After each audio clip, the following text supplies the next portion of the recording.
2 days after Christmas 2011, Russ Faria comes home to find his wife, Betsy, dead. Betsy's brutal murder would set off a chain of events that would leave another person dead and expose a diabolical scheme.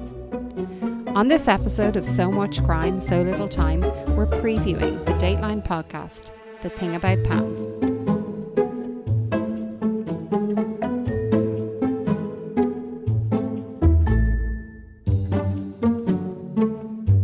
Welcome to So Much Crime, So Little Time. I'm Jeff. I'm Dee. And in this episode, we're going to introduce you to the Dateline podcast, The Thing About Pam. This is one of our preview episodes, so if you haven't listened to The Thing About Pam yet, you're in the right place. We're not going to do any spoilers. We're just going to focus on the first episode. In our next episode, we're going to discuss the whole series. But here, we're just going to talk about what happens in the first episode and let you know if the show is really worth checking out. So a little later, we're going to tackle a true crime question of the show. We have a really good one lined up for today. And I guess we should jump in. All right, are we ready to go to Missouri? Let's do it.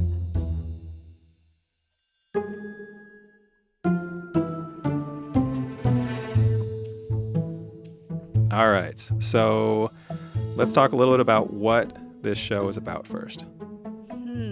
Okay, so The Thing About Pam was originally a series of stories on NBC's Dateline show. Then it was a Dateline podcast, and that's what we're going to talk about here. They later made it into a 6-part TV show with Renee Zellweger.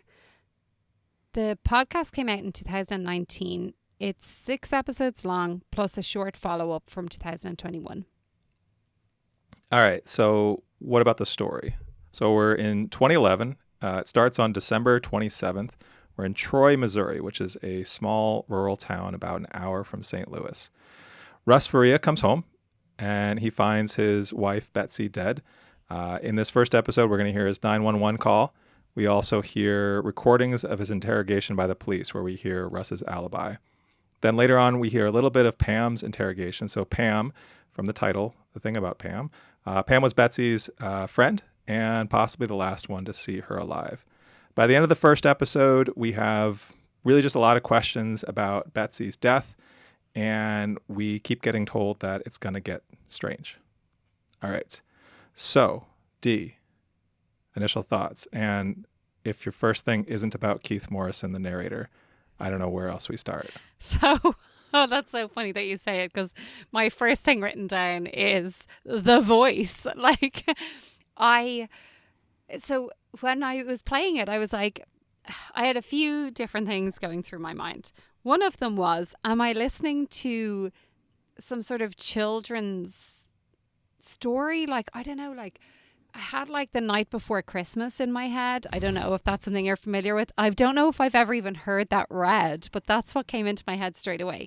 And then the second thing that came into my head was the film, the Christmas movie again, The Holiday, where in it, Cameron Diaz is a film director, and as she's going through the horrors in her life, she usually does adverts for films, and so she's always thinking about taglines that will catch people's attention. And so she might have an episode where she's really upset, and the next thing it'll be Cameron Diaz, blah, blah, blah, blah, blah. And this voice comes on to voice her advert. And that's the other thing that I kept thinking of here. I just found it fascinating. And no bad blood to Keith Morrison. His voice is lovely and it's really soothing, but it's not necessarily the voice I would have put with such a gruesome story. It just took me a while to marry the two together. In that Cameron Diaz movie, The Holiday, how many brutal murders are there? Zero. It's all about love and Christmas. There's no brutal murders at all. This is why I was trying to marry the two together. It was an interesting, I don't know, I'm going to use a word now to sound smart, and I don't know if it's right. Dichotomy? I don't know, maybe that's the incorrect word to use here, but that works. It just was bizarre. Tell me, you brought it up, so I'd love to hear your opinion on it. Yeah, his voice is so powerful. It's like he has this like presenter, like, yeah, like movie trailer voice, like a guy who clearly has been doing voiceover work or like, anchoring a news desk forever, which is what he is. I mean, I had to go look him up. I don't know, did you look him up or do you know much about him? Of course I looked him up, and the piece that like I was like, oh my God, he was Matthew Perry. He was Matthew Perry's stepfather. So Yeah. he married Matthew Perry's mother. Matthew Perry, if anyone hasn't heard of Matthew Perry, Friends, that's what I grew up on. So I find that really interesting as well. But that's like just a side tidbit, nothing to do with the thing about Pam. But he also, like, as of when this podcast came out, which was 19, he had been a Dateline host for a quarter century. Yeah. Before that, so he comes from Canada, and he had been doing news, like reporting type work, TV work forever, really. I mean, I think it's like at this point probably about 50 or more years. Like he's been around a long, long time. And I think but you said this earlier, I think it stands out like there's a dichotomy between the super polished, super slick, I don't know, like uber pro voice and this grisly, weird story that was sort of just like a disconnect, but also mesmerizing. Oh, I loved it. Like, yeah, I just want to listen to him talk. Yeah, and after I got over that initial, like, what is happening? Am I listening to a child's story about a dead person? This is weird. I loved it. Like, I actually thought it's good. But like, I don't know, you could really get into like the zone just listening to the tones of his voice and forget to listen to the words. Like he's such a broadcasting voice. That actually happened to me a couple times. I had to go back and re-listen to parts because I realized I was just sort of in a trance listening to his voice. Yeah. Interesting. So that was like literally the first thing on my my initial thoughts list. I really want to know what I'm kind of slightly baffled by in a way, is the name of the podcast. Because the first episode, like, Pam is obviously spoken about, but like, she's not like a main character. Right. I shouldn't say character because these are She's real a real people. person. Yeah. She's not one of the main people involved in the story. Like, it's Betsy and it's Russ. And obviously Pam is mentioned, but like, we know from, in the last episode we discussed about titles. Like, do you listen to, or do you look at the titles of the episodes when you're like listening to a true crime podcast? Do you look at them ahead of time? Do you look at spoilers for books or movies or whatever? For this, you can't but see the title because it's the name of the full podcast. So straight away, something is weird. So what I found myself doing in episode 1 was like listening out to Pam and like ears tweaking at like, what weird stuff has she done? And like nearly like kind of like taking whatever they said about Pam and really like my mind going wild trying to figure out the pieces ahead of time because I know she's obviously such a main player in the story. So I just found that interesting and I'd love to hear like how you felt about the name of it.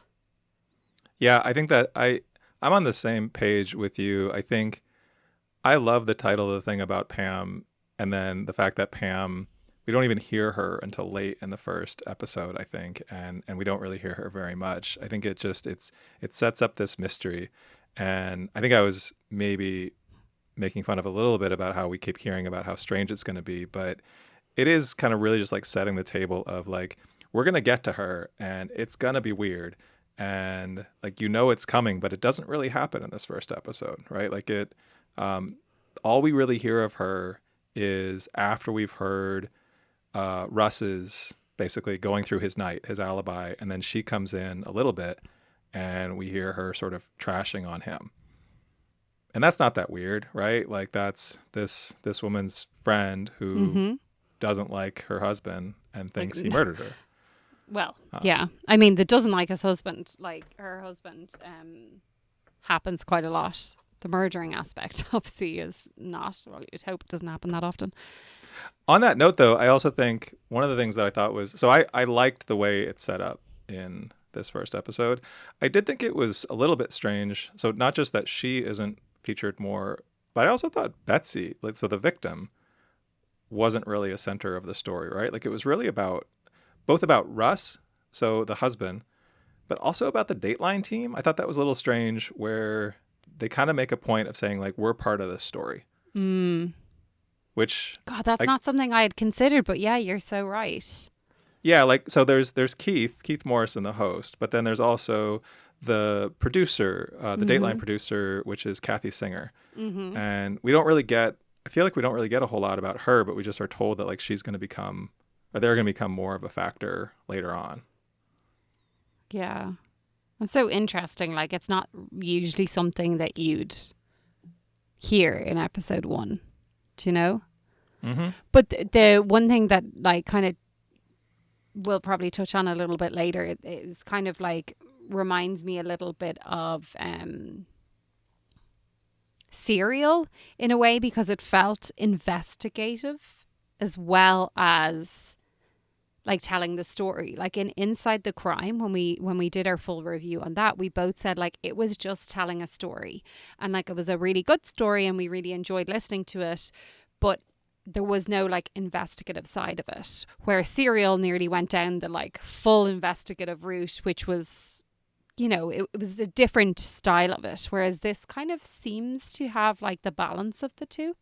Yeah, I think like I would compare it to, and this is maybe too far of a leap, but like a Sherlock Holmes type story where it's not just about the victim and the crime, but it's about the investigation. It's about how they got there. Yeah. Right? And in this case, it's not just about the police and how they get there, but about this Dateline team and, you know, how they get in touch with Russ's lawyer. That's one of the things that we get, and just how they sort of get pulled in.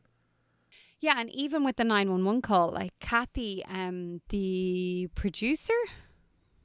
Yeah, the Dateline producer. The Dateline producer, she brings up like a previous case and like having listened to other 911 calls, and there was one instance in particular where she was saying there was a couple, and the husband of the couple, his mum was staying with them, and someone in the middle of the evening came in and shot the son, and both his wife and his mother, who rang the police, rang 911, and they were both so calm.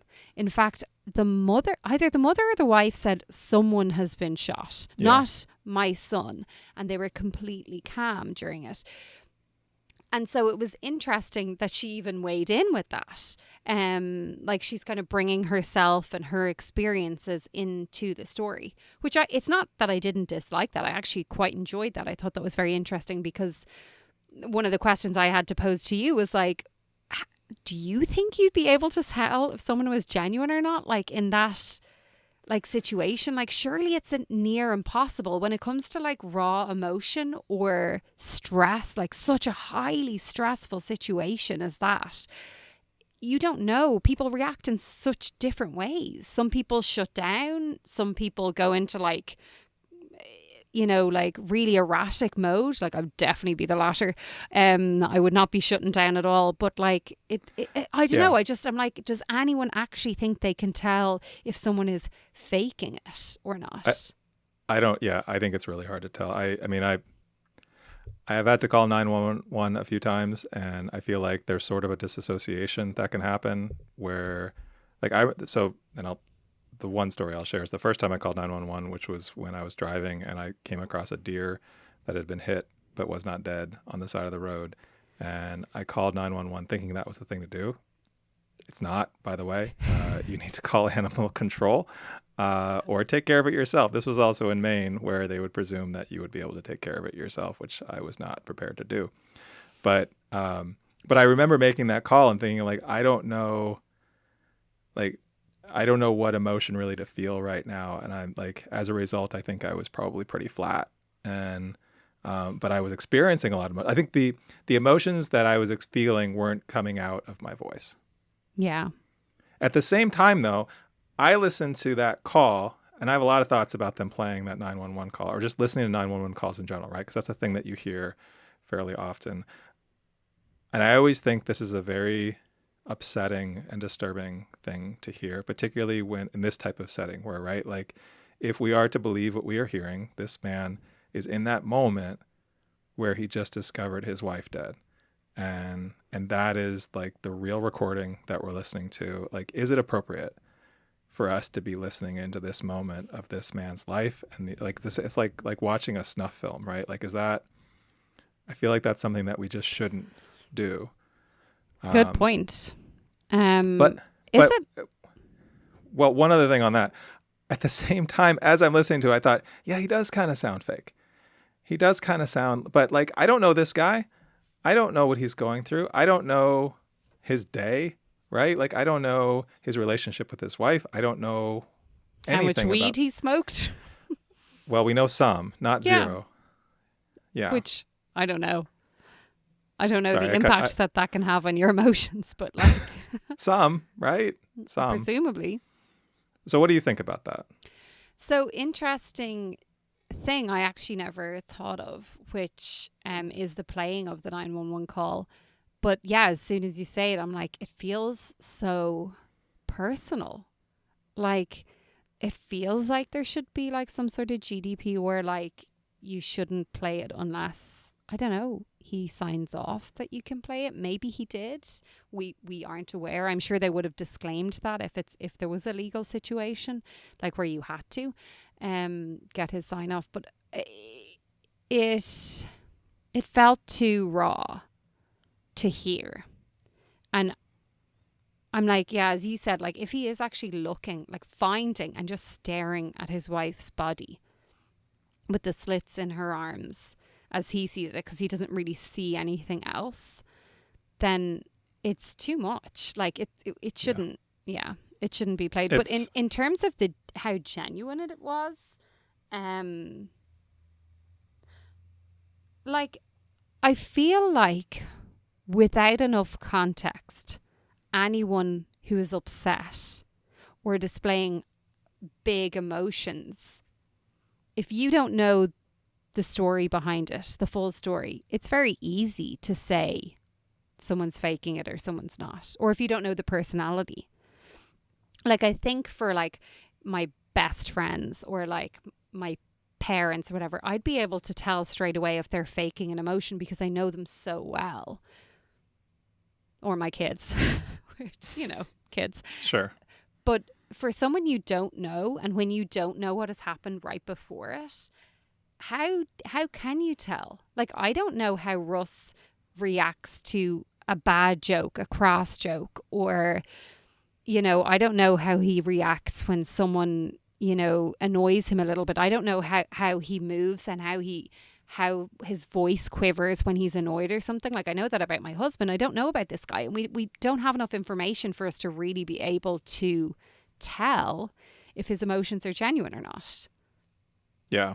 Yeah, I think the same thing follows through with the tape of the interrogation with the police, right? Which is, I think that one of the next things we hear. And so it talks about how he was questioned for 2 days and how he was sort of in and out of like crying and yelling and shock. And to hear a bit of that and to sort of like, I just don't feel like we can judge his truthfulness. Like, I think it's certainly fascinating to hear. Oh, definitely. But I don't know. I don't feel like we can make value judgments on it. No, I agree. But going back briefly to the 911 call, which is like, so fascinating, is the fact that he said like she killed herself. So we don't know like where he was standing and what he could actually see, like what side of her body she could see. But we know that he obviously saw these slits on her arms. We obviously don't think that he was able to see her neck. But that's what he's saying in it. And I just feel like, I don't know. Yeah. I don't know. I was going to say, like, why would he say that if he was the killer, but then obviously he's like, oh, I didn't see the other parts of it. But like, I think it's really believable that he wouldn't see the other parts of it. Like, right. And so we learned that in this episode, right? That she was stabbed 56 times. But he couldn't tell that from what was visible, right? Like all that was clear was that she had slits in her arms and a knife in her neck, which is, I mean, that's gruesome. That's a lot. There's a fairly haunting image of what the interrogators tell him, where they say they were still counting. I was just gonna say that. Like, what? Like, I understand. I don't. I kind of feel like I said this the last time. I'm like, I understand the heavy-handedness. I do not understand heavy-handed law enforcement officers. I understand using, like, being tactical with your words to try to evoke something out of someone. I do get that. But saying we're still counting, like, if he's the killer, he knows how many times he stabbed her, or he knows it's a lot. If he's not, right. That's just torture. Yeah. Yeah, it's brutal. It's really rough. Really, like, unnecessary. I don't know that they really got anything out of that. Like, I think it's a bit harsh. Yeah. Well, and also, I mean, we learn in this episode that, you know, he had a reason to think she committed suicide, right? Like, she had a history of suicide attempts. She also had stage 4 breast cancer. Yeah. Oh my God.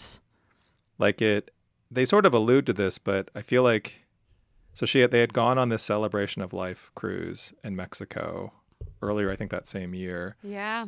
And now this is December 27th. So like sort of like the bleakest, darkest time of the year. Mm.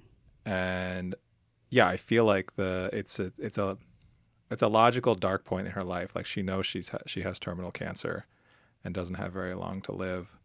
But I don't know that the police knew that at that point.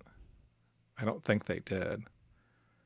Or we don't know. I guess we don't know what they knew. We don't know what they knew or what they were even considering. But we should talk a little bit about what we do get from Pam in this one, right? Like, I think it's interesting. Like, she basically kind of swoops in after all this emotion and darkness and all this stuff about Russ and Betsy. And then she starts talking about how horrible their relationship is and this pillow over the face game. What was that? Yeah. Like, okay. So do you want to explain it? So basically what Pam mentions is, Russ could sometimes be teasing her. I think she used the word teasing. And like, none of this is teasing when it's like, oh, if you do that again, I might like end up burying you in the backyard kind of stuff. Like, that's not teasing. Well, that's not how I tease anyone. But anyway, apparently there was this story that Russ put a pillow over Betsy's face and said, this is just so you know how it feels, if I was ever going to kill you. Like, what? Like, yeah. What? Like, first of all, I wonder, is the story in any way true? The other option is that maybe the story was true, but really like it was retold in a bizarre way where it's kind of without the killing you, but like he put a pillow over my face because that's what I'm into. I don't know. Like it was, I don't know. It just seems so bizarre.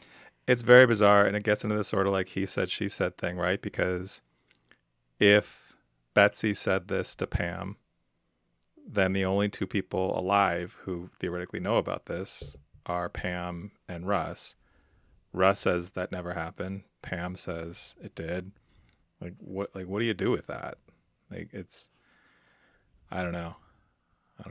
And that kind of feeds into like what, like the lazy police thing that's going on again, where it's like, obviously, look, I know from listening to so much true crime that like the chances are that it's the husband or the partner or someone close, really close to the victim, like, is really high.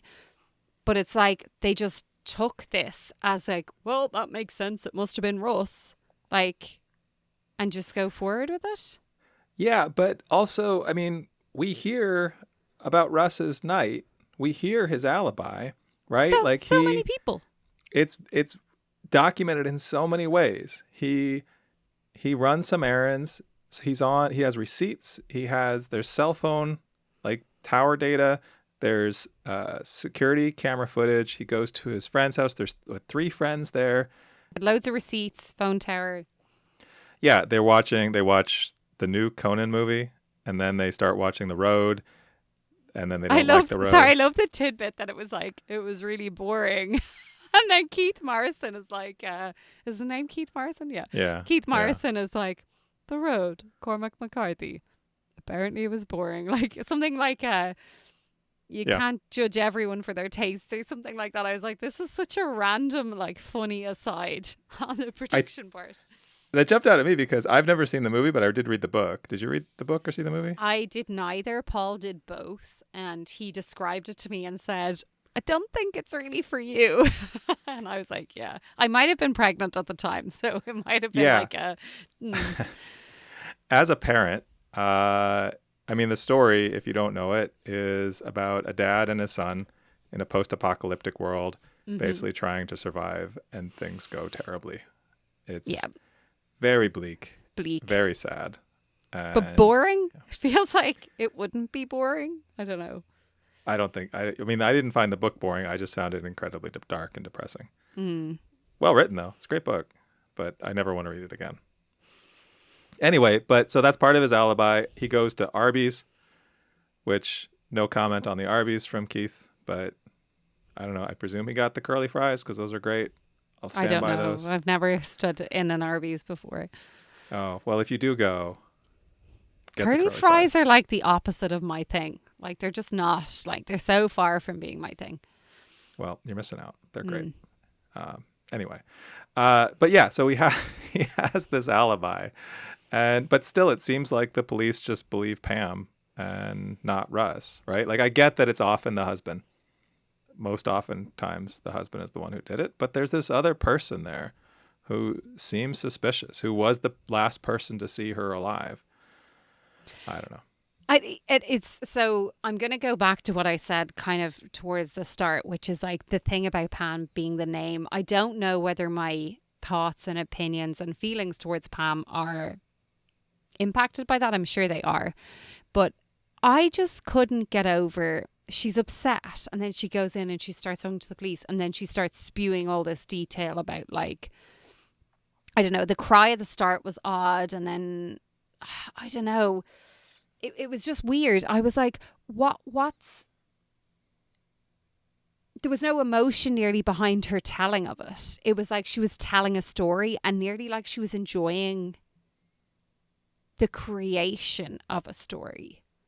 Like, yeah, it was that's like, a good way to put it. So if I was in a situation, I can only imagine that if a friend of mine who I knew was not in a solid, good, healthy relationship was murdered, that I would go in being like, it was him, like it has to be him, like listen to all of these things he's done, like I have X, Y and Z to prove it, like talk to anyone, like they had a toxic relationship. Like I wouldn't be going in, I don't know. And again, I know that goes back to what we were saying about the raw emotion and how you would deal with it, but like it just felt like she was enjoying it too much.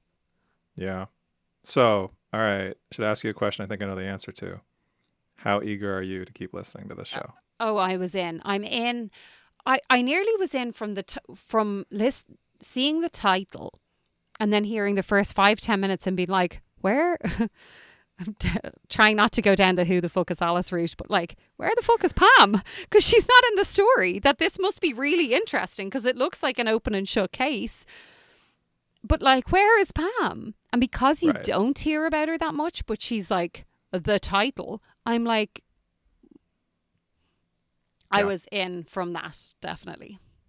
Yeah, I agree. Totally agree. I think, I think we've kind of covered this, but I feel like in terms of it comparing to anything else, I actually think it does have some similarities to Inside the Crime in terms of the sort of professional narration, right? Like Yeah. I think like I feel like I'm in sort of like good hands in terms of like a polished storyteller.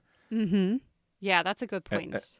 Some of that is the voice, just the voice alone, but Mm. I think it also has a similar kind of feel in terms of the production, the music, the pacing. Um, I also like that it's similar to Inside the Crime. Like by the time the episode is over, I thought, oh really, already? Like we're already at the end of this first episode. Yeah. I could have kept going with this. So I'm definitely eager to keep going with this. I think this is one that's definitely worth the time. Yeah, and it seems like they're packing a lot into the episode without it feeling overwhelming. Like other than the fact that we discussed how Keith Morrison's voice can kind of lull you into like a trance and you have to go back and listen. Like there was no point really where I was like, oh, they said too much and I wasn't able to keep up. And then as well with Inside the Crime, in terms of like just episode 1 and seeing this lazy police work, I'm like, is this always the case? Like, come on, lads, do your job. So yeah, I thought that was kind of similar, but definitely slightly different in terms of the fact that it seems slightly more investigative, which I think I mentioned earlier. Definitely recommend. I think everyone should listen along with us, and we will look forward to doing the full recap. I can't wait to talk more about this one. Oh, this is my going to be goodness. fun. I know, it really is.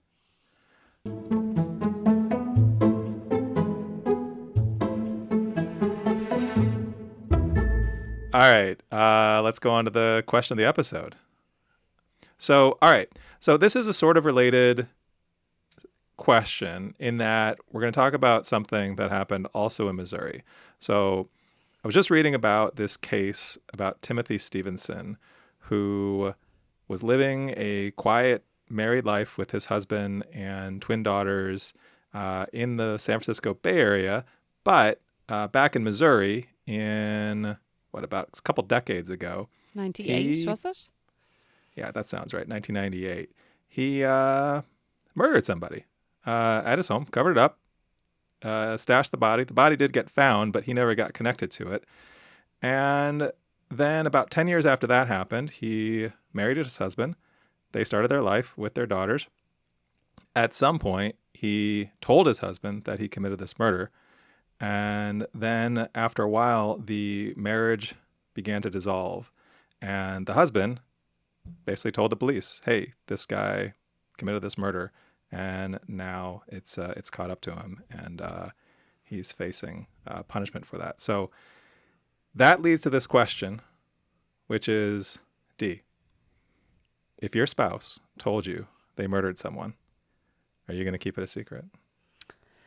So I've thought long and hard about this question, and what's really got me is, do I believe in my core that my husband can tell me anything in the world, like he can trust me with anything in the world?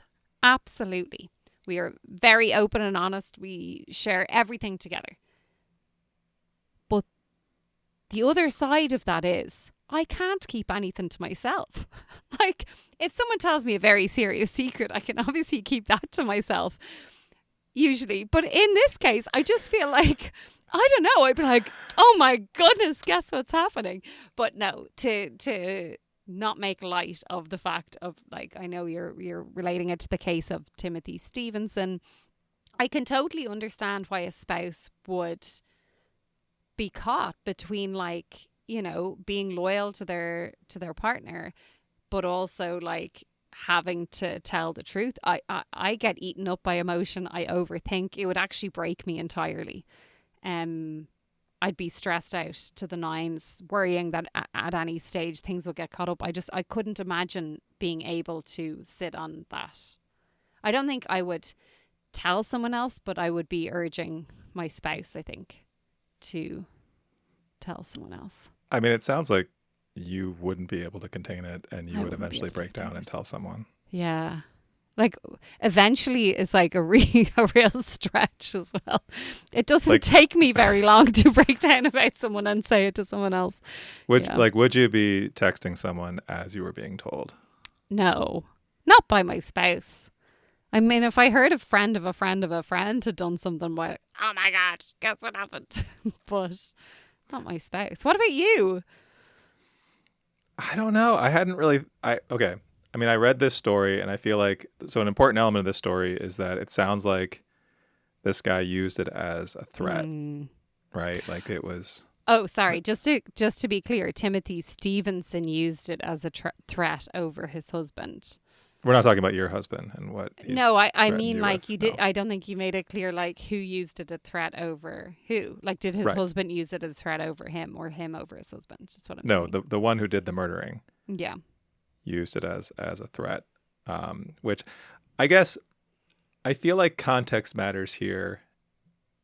So the question is broad, but does it matter when it happened, who they murdered, like what the situation was, right? Like, was it a self-defense situation that got covered up, or was it a, like what we are led to believe happened with Russ Faria, that it was some sort of like crime of passion that had been building for a while. Like, I feel like that matters a little bit.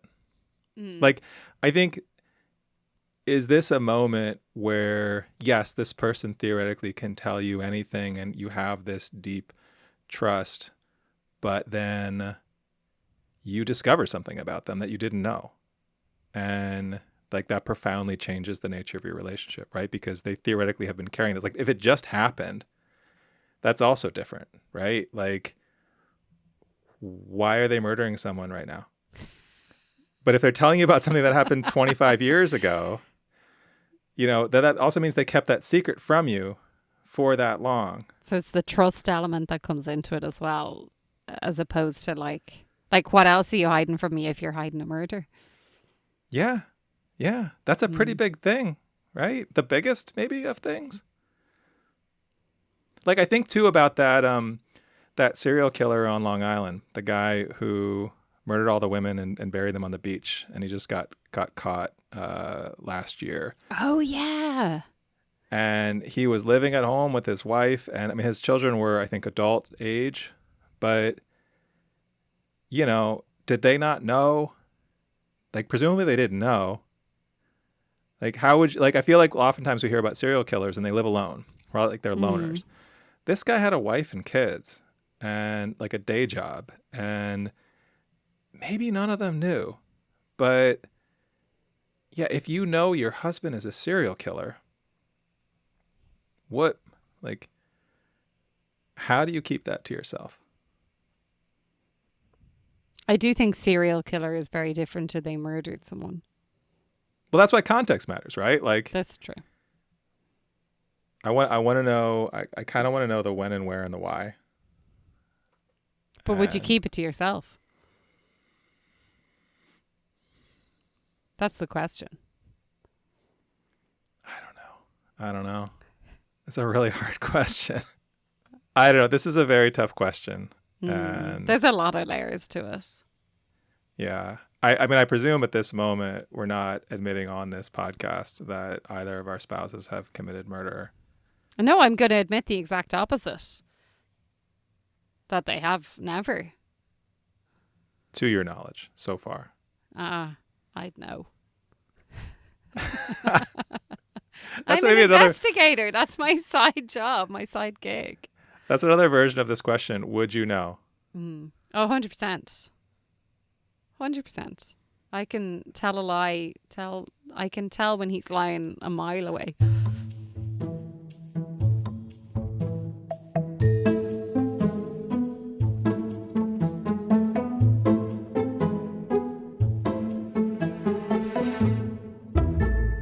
On the next episode, we're going to go through the full recap of The Thing About Pam. Here's a hint. There's going to be a lot more about Pam. And a lot more about Keith Morrison's silky smooth voice.